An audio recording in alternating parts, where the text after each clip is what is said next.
Welcome to Talking Heads on USA Global TV, starring the one and only wonderful Dr. JACALYN. It's a prestigious place where world-class influencers and experts meet, and where you'll find the most trusted advisors and coaches for all things in life and business. Visit usaglobaltv.com to sign up for our newsletter, get the value you need, and be first in line to learn about events and giveaways and other valuable content. Connect with us. Email Dr. JACALYN at usaglobaltv.com to talk about how you can become part of USA Global TV. That's USA Global TV, where the doctor is always in. Hello, everyone. Welcome. We're so happy to have you here at USA Global TV and Radio. I'm Dr. JACALYN KERBECK, and our show today is all about the joy of listening, teaching children fabulous listening skills and helping them grow and realize that their voices need to be heard. Our show is based on a book, and you can see the book cover right here next to me. The book cover describes what it is we're talking about, the amazing adventures of Lady Ella, the listening mentor. And you can see the animal characters that are here on this cover. Each one of them represents a human being who's certified in the power of listening. One of those people is here today. He's a big part of our platform here at USA Global TV and Radio. His name is Red O'Loughlin. Let's welcome him to the show and bring him out. Hi, Red. Hey, Dr. JACALYN. Good to see you again. Thank you. Nice to see you as well. I'm super excited to do this show because you and I work together on a regular basis on this book, as well as a number of others. And to me, this book is particularly special because we are teaching children the value of listening. So I know you have so much expertise and experience in your life. Tell us a little bit more about you and how listening skills have played an integral role in everything that you do. Being the oldest of 9 kids, a lot of things are expected of you. And I guess as we get older, we tend to learn a little bit more. So you make a mistake, if one of the younger kids sees it, they don't make the same mistake. If they're smart, if they do, they never make the same mistake twice. So in the process of living, growing, we go to school, we learn things from our school, from our church, from friends, from family. And learning is great, except that we don't always learn everything that we need. We don't learn those financial skills to even just keep a simple checkbook up to date, or to plan our monthly expenses and have extra left over. We don't know how to do certain other things with grace. I mean, yes, you're supposed to be able to shake hands properly and open doors for people, but there are things that we learn because we observe other people. But one of those things we cannot observe very well is listening. And we think we do it. You go in school and everything's quiet because the teacher's talking and you're taking notes. And then you find out that when people are arguing in the background, and in fact, even just a recent meeting that I was at, I got up to have to go tell some people who were talking in the back to keep it down a little bit, because even their whispering, it was distracting. But listening is such a major part of our lives. It's one of the ways we learn. It's obviously the way we communicate, but it's more than that. It's showing respect to other people, just as holding a door open for an older person, or somebody in, with a wheelchair or something, or a baby, bassinet, it's not the right word, but stroller. We do things, and part of that is in respect for other people. Well, as we start talking over people or answering questions or interjecting ourselves, we're not showing that same level of respect. You certainly wouldn't interrupt your professor at school unless you raised your hand first and waited for them to be recognized. Why do we do that same thing in everyday conversation with family members, with coworkers? It's just one of those things that we don't learn because we're on the opposite side. We're not inside the brain of that person talking and listening. We're kind of detached from it. So when you finally start to have a class that says, this is how you can listen better, I thought, well, yeah, I'm do that. I do that one too. Yeah, maybe I shouldn't do that much. And there's just a lot of things there that we can learn, but we don't have that chance to learn it because it's not necessarily taught everywhere. And when Dr. JACALYN came up with this program a while back, and she had some very, very well-documented videos showing the improper ways that we should listen and you can actually see it. Yeah, I've done that before. Yep, I'm guilty of that. We have a chance to see what's right, what's wrong. We have a chance to talk about why it's right and wrong. And then all of a sudden it gets cemented up here just a little bit more than it was before. And you end up in a situation, okay, just keep everything buttoned up until it's time to say something. Now we have a chance to take that advanced learning that we have later in life that we acquire and provide it for the younger ones in life that have not had that experience and probably won't, because it's not part of the normal curriculum that's taught in the schools we go to or in our homes or other places of learning. Thank you. Thanks so much, Red. I really appreciate that. You know, something else I want to talk about with listening, and then we're going to dive a little bit more into the book, because the book is coming out. It's going to be released next month, which is hard to believe. But I've noticed when it comes to listening that many times we all do this. We are with somebody else and the person says something and we immediately have to come back with something that relates to us. So you say something, I don't even acknowledge what you just said. For example, let's say you said, hey, I had a rough day today. Really, I had a really rough day. And I didn't even acknowledge what you said. And we do this all the time. So when I just said that in that example, you sharing something with me, how do you feel when I don't even acknowledge what you said and I just start talking about me? I think we don't even recognize it as being a problem for most of the time because it's just our norm, and it's not expected for us to acknowledge somebody else's condition before we give them a like or worse condition it is. It's just the way we've been programmed. It's not the right program, but it is the program we have now. Once we understand that that's probably not the best option in the world to do that without at least recognizing, I'm sorry to hear that, Dr. JACALYN. I hope that the rest of your day goes better. But I have a similar situation that just happened to me today.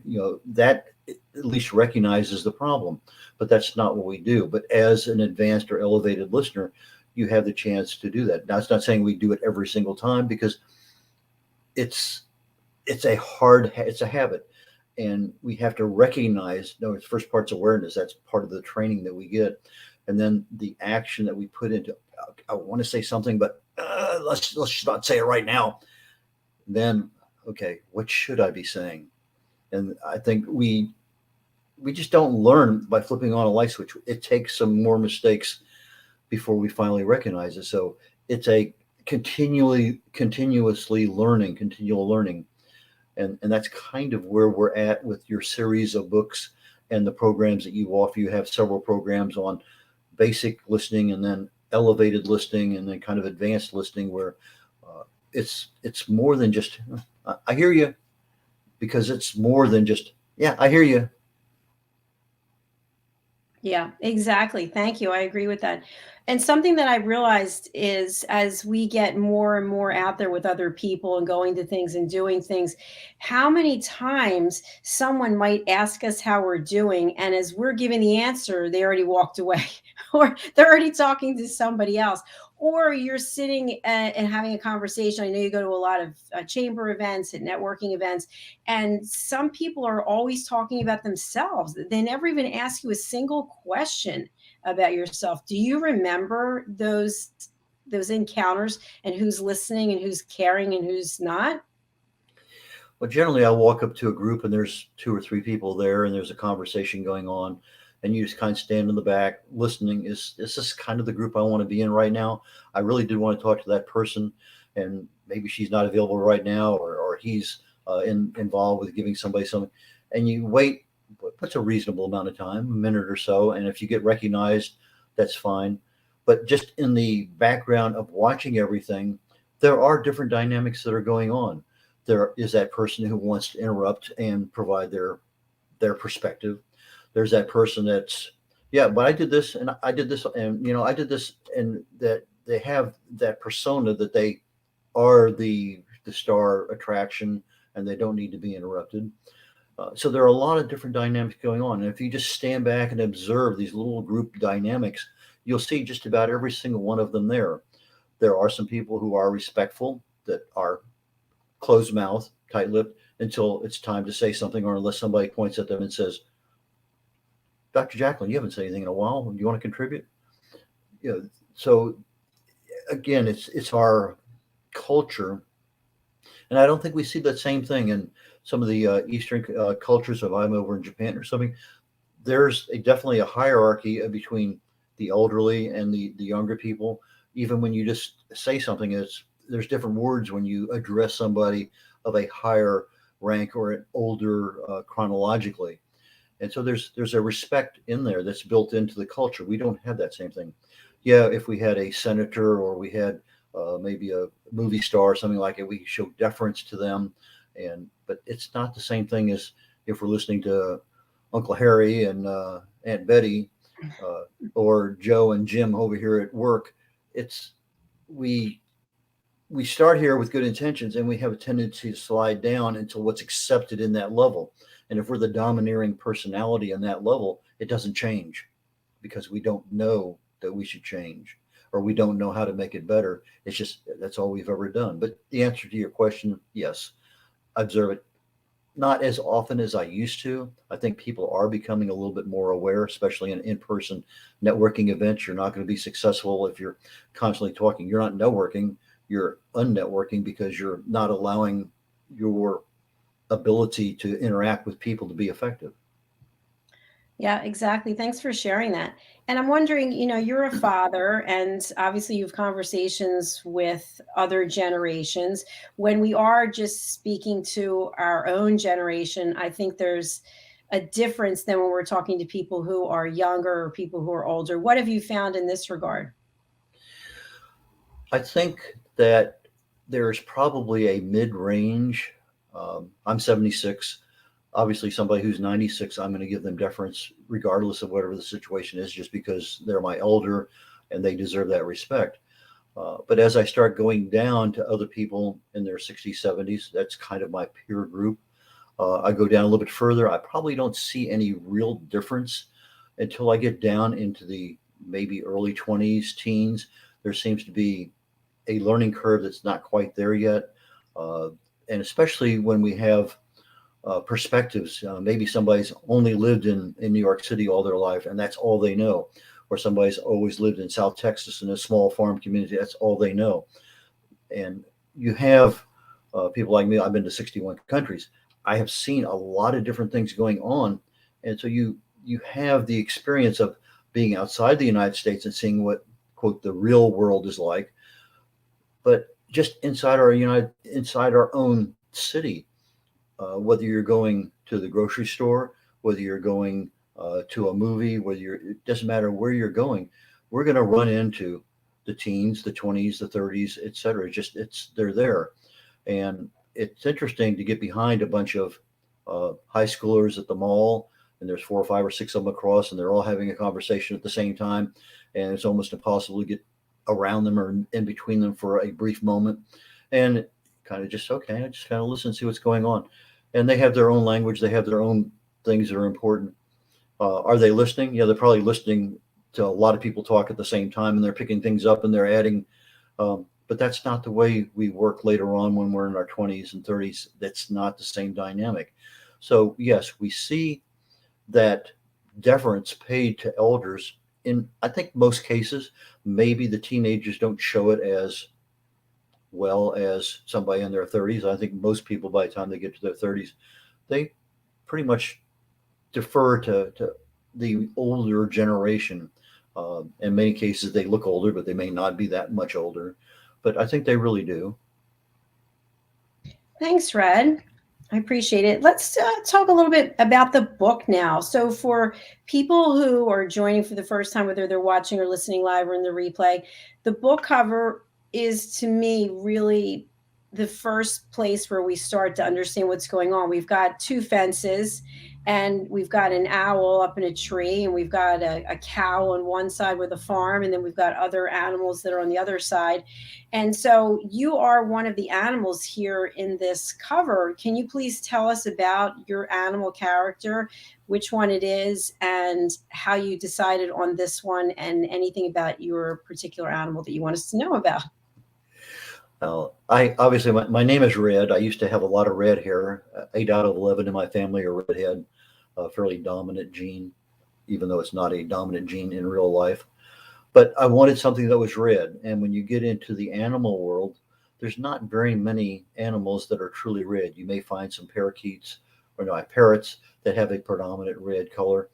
Uh, and there's, as I mentioned to Dr. Jacalyn, uh, I wanted to be this, but that's not the right color. And yeah, there is a color, but only the feet are red and not the whole body. So I said I needed something that was more representative of the color red. Why? Because I'm named Red. I like red. I'm wearing red today. It's a color that I like and want to emulate. I know that there are animals. The red ibis is one. And is it a predominant animal that most people know about? No. It's an animal that is rarely seen, at least in the United States. And what do I know about it? I wish I could just give you a laundry list. Oh, it does this, it lives here, it does this, it eats this. I can't do that. I really did not research it as much, other than the fact that it's a red color and I like red. And I thought it would be a good addition to the book because it's something that's not normal. We see cows and goats and giraffes and other things out there, horses, but you don't see a red ibis. So from no other perspective other than that, I wanted something just to be a little different.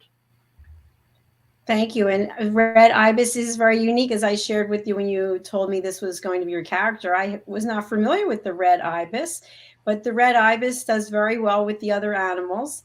And one of the key takeaways that I really want for parents or children or readers to take away is that it doesn't matter what your age is, it doesn't matter where you're from or what your culture is, what you believe in. We're all capable of learning how to listen at an elevated level. And some of the things that I teach in the course, The Power of Listening, of which you're a graduate, is that we can listen without judgment. We can listen without interrupting. We can listen without providing a solution, and we can listen without stealing the stage. And the stage is what I was talking about before, where I say something and then you jump on top of it and you make it all about you. So in this book, the animals are actually witnessing something. They don't know what it is, they're not actually seeing something, but they know of something that's happening in their environment, and they come to different opinions about what it is, but yet none of them want to listen to the other one. And that kind of creates this, I don't want to say hysteria, but this uncomfortable atmosphere. So how would you say that what's going on in the book directly is a correlation to what goes on in real life? Well, I think the first place you see this is in our everyday news. You have a political party on one side that has an opinion. You have a political party on the other side has an opinion. But regardless of what the issue is, there's no they see, they hear, they speak things differently. I equate it to if I'm sitting on the side of a coffee. Let's say I'm playing cards with you, and you're the other side of the card, and I draw a big 6 in the middle of the table. To me, it's a 6, but to the person on the other side of the table, it's a 9. There's no doubt in the person's mind it's a 9 because that's what they recognize as a 9. I recognize it as a 6. Well, how did we begin to recognize it? Well, we were taught these things. That's our perspective. As I'm looking at that particular figure drawn on the table, it's a 6. It's always been a 6 and will always be a 6. To the person on the other side, it's a 9 because that's all they know. But are either one of them wrong? From what they know, no. But is there some way of saying, well, I can see where that would be a 9 to you? Is it any way possible you can see where what I'm looking at could be a 6? And they could say, well, yeah, maybe. And so it's part of being able to recognize people learn differently. They have different beliefs, whether that belief happens to do with guns or with environment or with what do you want to call it? Climate change right now. There's a lot of different beliefs on the way we were raised, the way our true belief system is.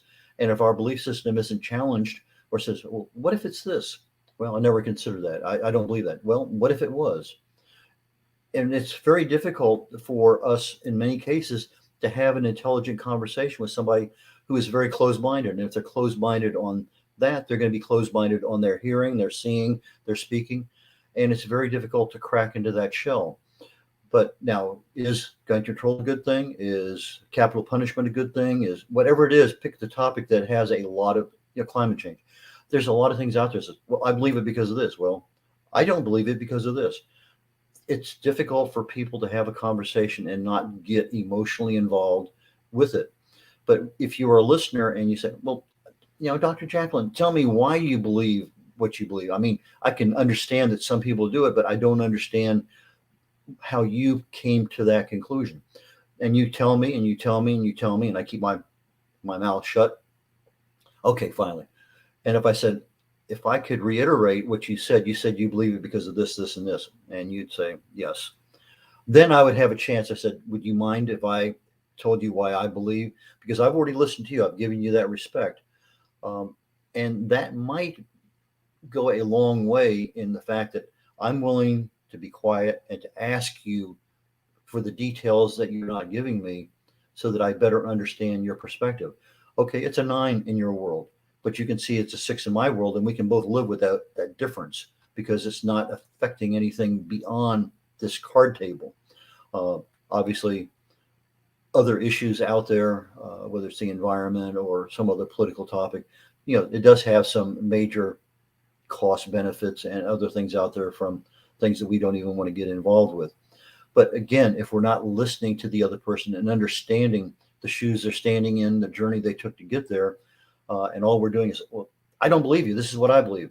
We're not making that inroad into saying, I think 40 years ago, there was probably a lot more political discourse in saying, okay, let's kind of talk about or have a joint committee and actually have some people in there willing to say, well, this is not right, but we're not seeing that nowadays. Things seems to be very, very polarized. And I think a lot of that is the fact that we don't want to listen to other people because of their perspective. Well, that's a 9. I don't want to hear it anymore. I just, it's just that we build this fence in front of us and we don't want to have that conversation. And that's not what we need in our life. We need people starting out at preschool, at kindergarten, all the way where they're listening and they're willing to listen to other people and hear what they're saying and understand why they have that opinion. And also at the same time, be able to say, will you listen to my journey, the shoes that I'm walking in and how I form my opinion? And now you have at least 2 people, hopefully, that have a bigger perspective of, well, it's a figure and it can be looked at a couple of different ways. Thanks, Red. You brought up a lot of really good points there. I appreciate that.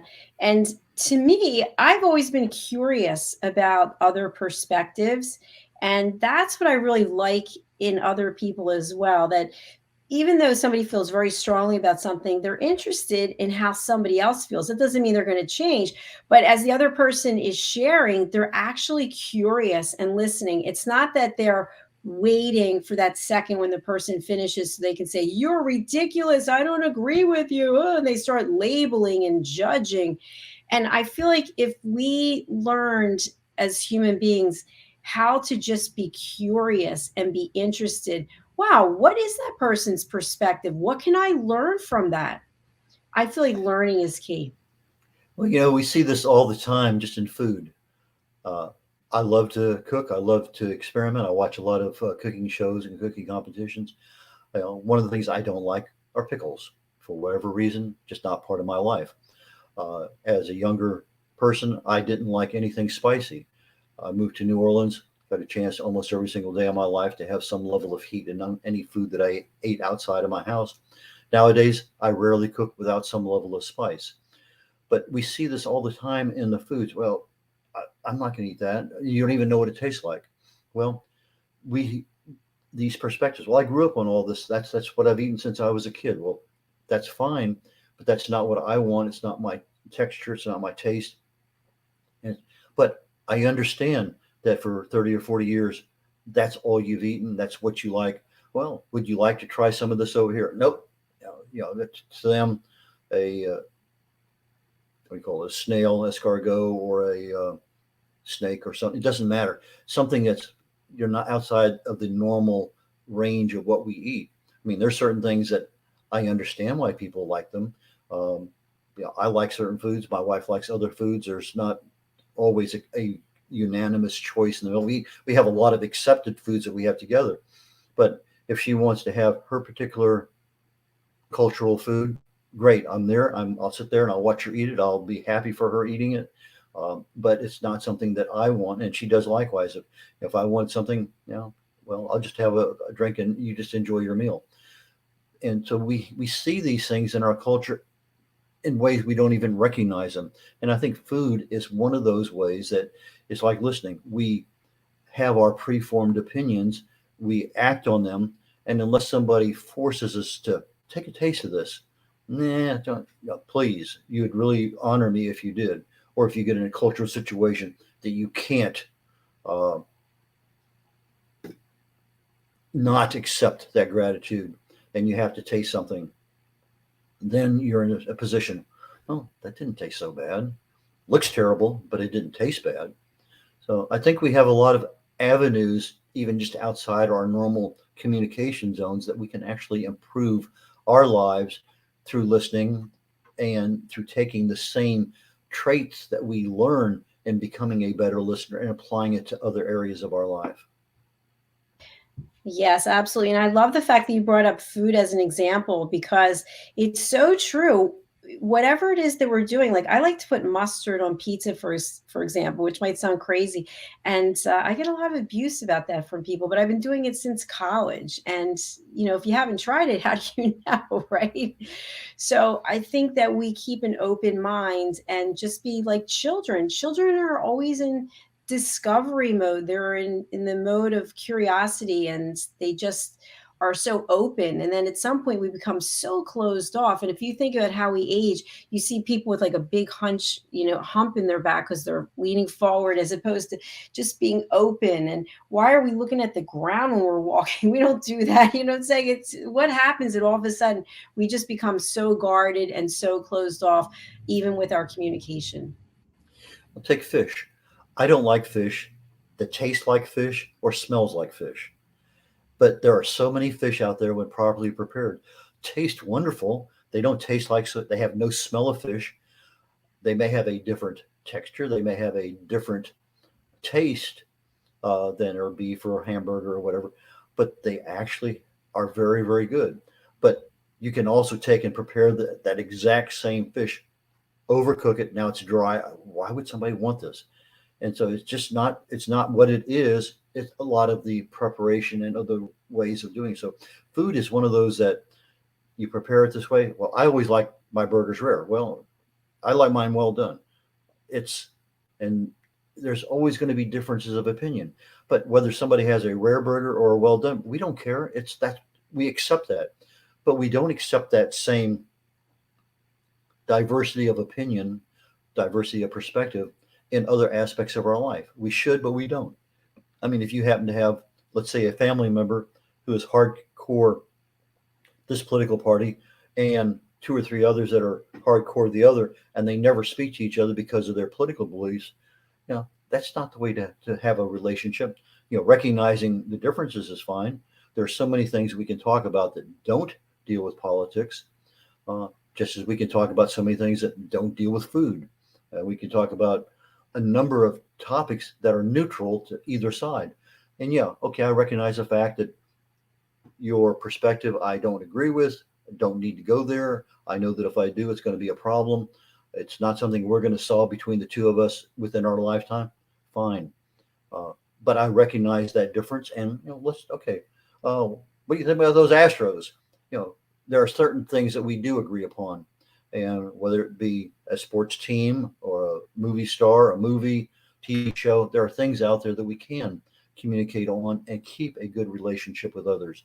And as you get older, those relationships actually improve your health when you have a healthy relationship with other people in your life. Excellent. Thank you so much, Red. And we've got about 10 minutes left in the show, and I'd really like to turn to your thoughts about this book. You've been working with me as my book coach, and this is a different book than the other two we've worked on before. So what can you share with our audience about this specific book and maybe some key takeaways for them as they read the book in November? It's interesting that when you have a children's book, it's a different dynamic. We can't talk in the same language that we communicate in our typical books. It might be an eighth grade level or above, but we need to bring it down, short words, short sentences. And we need to who's it, Bill O'Reilly? Pithy. We need to, what is the point? We don't need to be putting an extra 25 words on that page just because it makes us feel good. We need to communicate and get that point. So in a children's book, you should be more concise at the level of understanding of your audience. So you really need to understand the audience and what they're capable of absorbing. Well, when you tie a conversation in between a gorilla and a horse, well, kids like animals. They can identify with a gorilla, they can identify with a horse, and you have those individual conversations going on. It's interesting. Okay, well, what does a cow have to say about this? And so you're getting the same conversation you would in the adult world. I won't say dumbed down because there's not a dumbing part, but reduced to the level of the audience, because any good book, you're going to capture that audience. I think I heard the other day, Stephen King only writes his books for one person. That's the only, his books are written for one person, his wife. And that's it. He does not write for a larger audience. My books are written for baby boomers. We have this children's book now that are written for a particular age group, but that is the age group that we're trying to get, because that is when they will have a chance to learn.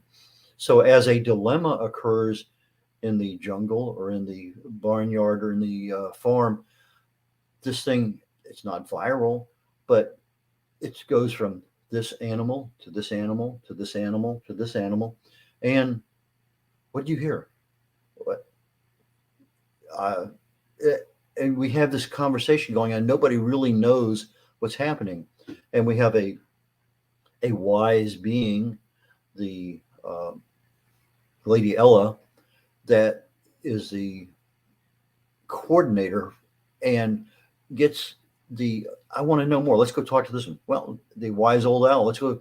They follow a course by which they're getting involvement of many people. They're getting different opinions from a lot of people. They get individual, let me try this and see if I can make it work. So they get different actions from different characters.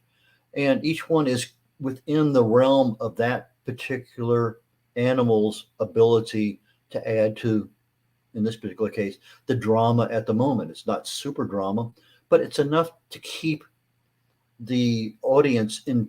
If I'm reading to my child, it's enough for, what do you think it is? And it allows additional conversation in the middle of the book.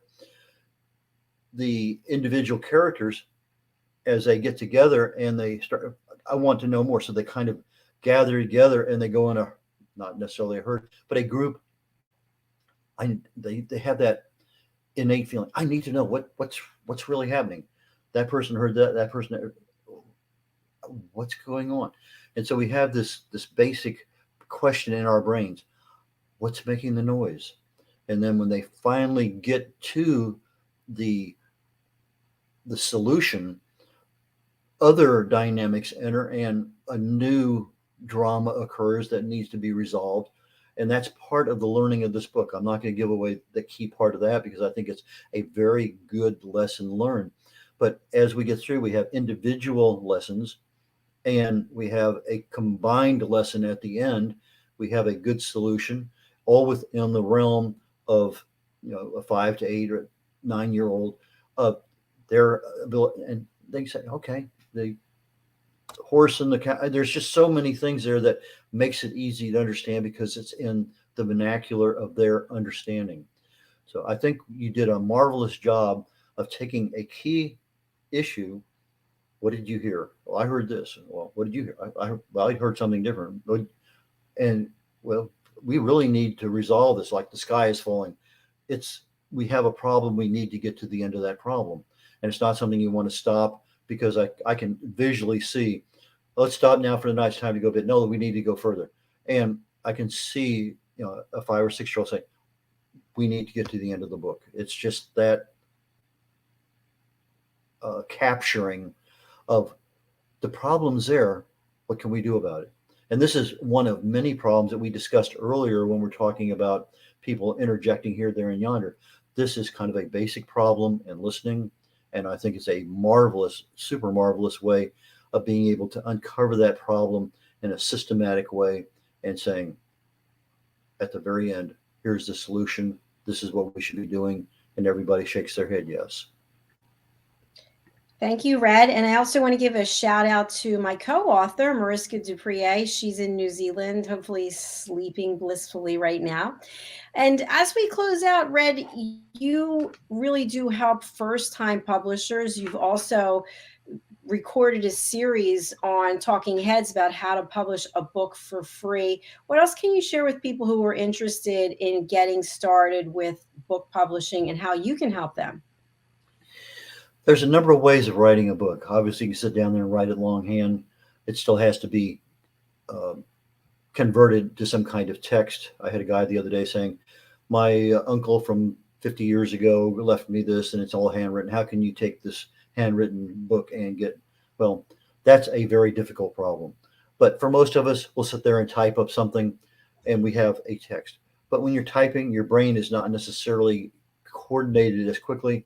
And there's a lot of extra words or thoughts that are not putting together.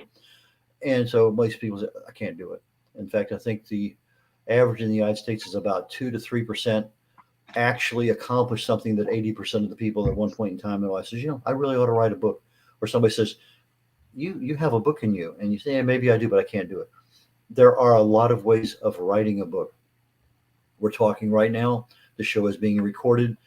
The words that I'm speaking can easily be put into an artificial intelligence voice to text editor. Everything I'm saying can show up as text in a manuscript. And if I structure a book that I'm talking rather than writing, maybe that saves me a lot of time. If I'm telling you about my experiences going through college and then getting my first job and then getting married, and it's basically the beginning of an autobiography, that's easy to do. If I am an expert on floral arrangements and I talk about how I started out my love of plants and flowers, and I structure these things as questions and I answer the questions. I usually use the one, tell me about the first car you ever had.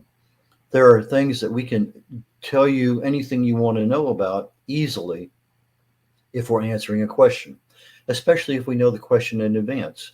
So if I said to Dr. JACALYN, tell me how you got involved with your first TV show or your first radio show. That's super simple for her to do because that's something that the very first time always remember. And then she can say, well, how did that evolve? What kind of opportunities are there? What did it cost you in time and money and frustration? Those are things that as we build on whatever our story is, each question can be a chapter in the book. And with each question, we have a little bullet that keeps us on point. So, okay, I went to high school here, I went to college here, I studied this. So in other words, I have the little bullets of what I need to talk about in the order I need to talk about it. But the beauty of being able to do a recording and get it converted into a manuscript is if it's an interview, there's very little editing. If I'm sitting there and my fingers are going like this, and a week later I'm done and I pull it up and I start editing, sometimes it may take me 2 or 3 times the amount of time that it actually took to write to get it edited properly. And that's just if I'm doing it. I give it to somebody else and they're going to edit it even more. Editing takes a long time. But if you're speaking as a conversation to somebody, answering a question one-on-one, I see your eyes, I see your facial expressions, I see your body language, then you know when you're capturing the audience or whether somebody's leaning back. But if they're up here like this and they're really attentive to what you're saying, you know the little vignette, the little story you're telling that's in part of the answer is capturing that person. And those are what sells. The little stories are what sells in your book. And so that ability to take your book, convert it into a series of questions that have a laundry list of bullets with interspersed with individual real life stories that you experienced or you saw or you know from other people. And whether this be a business book on your financial investing or another book on sales for network marketing or whatever it may happen to be, it doesn't matter the topic. You can structure a book in that particular direction. Obviously, the easiest one to do is an autobiography type of book. But if you're a motivational speaker and you have 4 or 5 topics you speak about, that may be 4 or 5 books, or maybe 4 or 5 major sections in a book. But I think for people who have difficulty sitting down and grasping their thoughts and putting it together, maybe the ability to talk your book by answering questions might be the solution you have. And that is something that I can easily work with you on. Thank you so much, Red. You are just filled with positive information and positive energy, and I love working with you. And I want people to reach out to you and get themselves moving forward, get something out there published instead of thinking about what if. I can't even tell you, even on our own team, Red, how many people are like, oh, I've got a book in me, I'm going to do, like, do it. Just get out there and do it. You'll be so happy you did. And thank you for working with me on this book about Lady Ella. It's the first of 7. The second one is also in progress. So that one supposedly is coming out in December. I'm not really sure right now, but talk about that later. So Red, I'm going to spotlight you again, and for people who might have missed the banner here, please let them know the best way to reach out to you and what are some of the opportunities that you offer, public speaking, for example. I'm a writer. I'm an author of several books, best-selling books. I'm a speaker, public speaker. My niche is health and wellness. I research the human body at the cellular level, chemically speaking. My first love was chemistry long before I met my wife of now 54 years. I love to figure out what's causing things. Why did this happen? So if I look at a chemical reaction inside the body at the cellular level, this chemical is acting on this one is acting. I look at the cause and effect relationship. This caused that to happen. That caused that to happen. That caused that to happen. And so from a cause and effect perspective, that's what I research. That's what I write about. That's what I speak about. My niche is longevity. I've written books on the causes of aging and what you can do to prevent age-related diseases and diseases in general. Those are the things that I spend. That's my passionate part of my life. That's where I love to be most of the time. But I also work as a book coach. I help people get their book created. I'll sit there and have a good conversation with you about, well, what can you actually put in this book? Is this 1 book or 5 books? And so from a book coaching perspective, I'll have conversations with people quite often about how can they actually take what's in here and get it into something they can read. In many cases, the seed is planted, but it's not the right time to germinate. But if you actually have a book, and some people say, I have everything done, it's edited, it's proofed, but I can't get it published. Well, that is my bread and butter, is where I actually take the finished manuscript, put that into the format proper for, say, a paperback or an ebook. It's a little bit different. They need to be structured differently for the end product. I take that, I create the author account on Amazon and Kindle, and I deliver a paperback and an ebook for that person. And then we talk about a number of other aspects of keywords and categories and pricing and this and that. So if you have questions, more than happy to do that. I can be reached easily by going to my website, redolaughlin.com. That's R-E-D, the color red. O'Laughlin, spelled O-L-A-U-G-H-L-I-N. Red O'Laughlin, RED-O-L-A-U-G-H-L-I-N.com. My contact information's in the banner. Send me an email, give me a call, and we'll arrange something to get together for a longer period of time and be able to see if we can begin to solve whatever problem you have, or at least look at solutions that might be viable for your particular situation. Brilliant. Thank you so much. And thank you to our audience. We really do appreciate you. We'll be signing off right now, and our next show is coming up. It's the Mallorca Connection with Mr. Roland Friedel. We'll see you all soon. Bye. Bye, Red. Bye, everyone. Hi, Dr. Jacalyn. Bye.